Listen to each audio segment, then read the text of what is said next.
Retail sales total a bit less than $35 billion in August, 0.6% more than July and 19.2% more than a year ago. The data's a month old, but it's probably enough to tip the scales in favour of a 0.5% rate hike next Tuesday. I mean, retail sales are running at about $5 billion a month more than they would be if the pre-pandemic trend had continued. The retailers don't mind, of course, but for a Reserve Bank trying to control inflation, it's got to stop.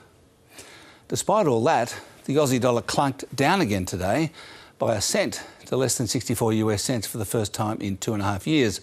But it did rise against the Kiwi to a 9-year high of $1.14 New Zealand. So it's pretty clear where you should be going for your summer holidays this year.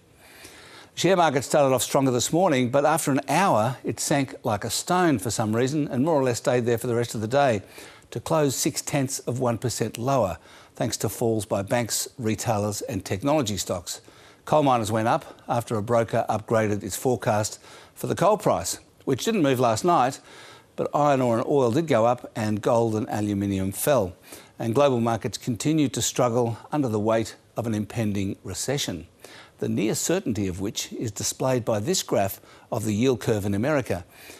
Now, it refers to the difference between 10-year and 2-year interest rates, and usually the 10-year rate is higher than the 2-year rate, as you'd expect.